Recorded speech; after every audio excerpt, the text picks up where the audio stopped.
Baik, masih bersama kami pemirsa ada Pak Daryono, Kepala Bidang Informasi Gempa Bumi dan Tsunami BMKG, dan ada juga Pak Heri Haryono, seorang pakar gempa. Tadi disebutkan oleh Pak Heri bahwa ini merupakan gempa yang memang wajar, begitu, tidak ada keanehan di sini. Namun sebagai masyarakat Lombok tentunya bingung Pak Daryono ketika memang ada potensi tsunami, begitu himbauan tsunami yang kembali berulang dicabut, begitu ketika memang ada potensi tsunami, namun pusatnya ini di daratan, begitu.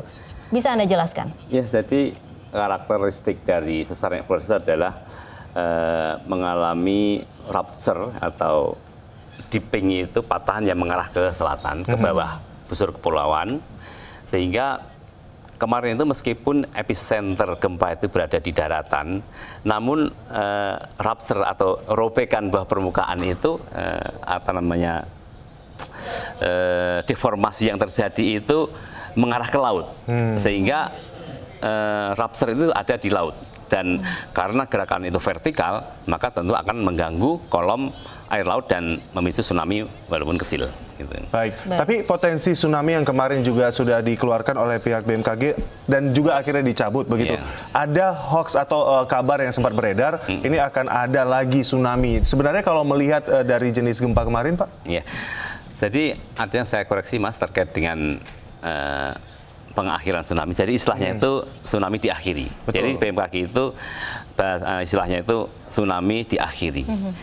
Peringatannya diakhiri. Jadi kalau kita melihat memang hasil kajian tim revisi gempa, sumber gempa dan bahaya gempa bumi yang diterbitkan 2017 itu, segmen di daerah itu memang memiliki potensi magnitude maksimum itu sekitar 7, sehingga ketika ini sudah lepas dan sudah rilis, ya dengan main shock ini tentu sangat kecil kemungkinan akan terjadi gempa yang besar dengan kekuatan yang lebih besar dari itu. Jadi berita-berita hoax itu juga harus diwaspadai, karena dalam situasi seperti ini masih ada saja mereka yang ingin menciptakan suasana keruh dan penuh ketidakpastian, sehingga kami himbau masyarakat untuk tidak percaya dengan berita bohong semacam itu. Baik, mungkin Pak Heri bisa menambahkan, Pak Heri, apakah gempa yang berkekuatan 7,0 skala Richter ini merupakan gempa yang maksimal, tidak ada gempa susulan lagi untuk Lombok, Pak Heri?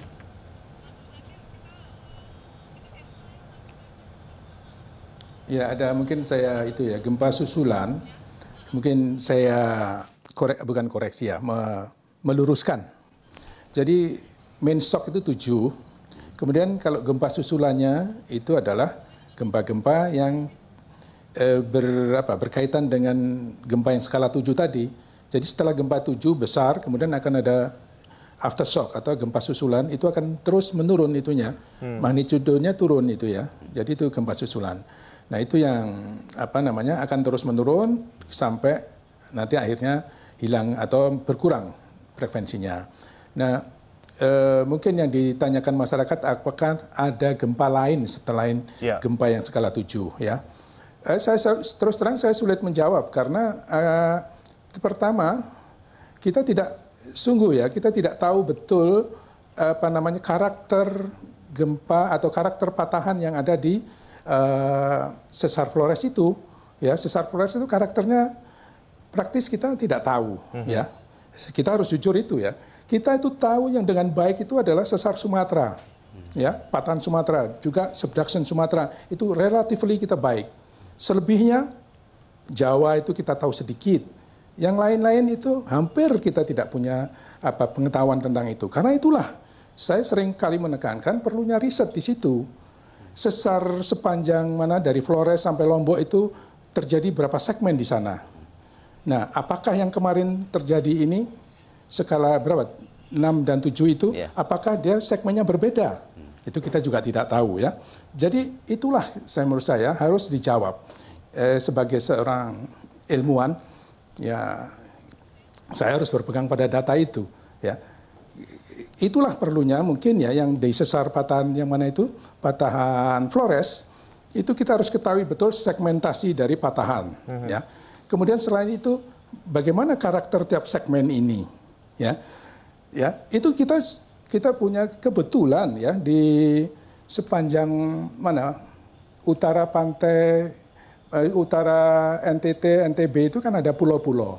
Saya kira kita bisa menempatkan GPS di sana untuk mengetahui berapa regangan yang ada di sana. Wilayah-wilayah mana yang sudah mature, ya. Ini sudah mature semacam itu. Kita juga bisa deploy kalau mau ya. Itu ocean bottom seismograph kalau mau lihat segmentasi semacam itu. Tapi dari saya kira studi marine geology saja kita bisa menentukan segmentasi itu ya. Seingat saya sudah pernah ada itu riset yang mengenai segmentasi itu dengan menggunakan kapal riset. Seingat saya kapal riset Amerika itu dulu ya tahun 81 sampai tahun 86-an ya. Nah itu harus kita gali kembali.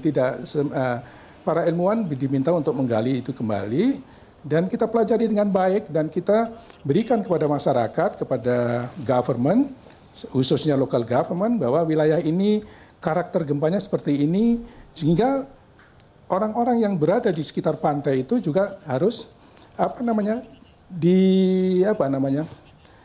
jadi pengetahuan ini harus disampaikan, ditransfer knowledge ini kepada masyarakat. Knowledge kepada masyarakat supaya sebetulnya masyarakat harusnya tidak lupa bahwa wilayah itu pernah kena tsunami. Baik, ya Pak Daryono, ini sepertinya memang menjadi peringatan untuk kita ya. Juga masyarakat bahwa kita tinggal. Ya, untuk kita juga sebenarnya apalagi memang potensi dari segi geografis Indonesia yang sangat berpotensi gempa ini, apalagi tsunami yang memang harus diwaspadai. Pak Daryono, bagaimana dari pihak BMKG untuk supaya bisa memberi peringatan yang tepat dan juga akurat begitu supaya masyarakat bisa langsung mengantisipasinya begitu? Ya, jadi di BMKG kita terus melakukan improvement terkait dengan sistem monitoring gempa kita, baik itu monitoring dengan cara memasang sensor yang lebih banyak. Saat ini kita mengoperasikan 170 sensor seismograf.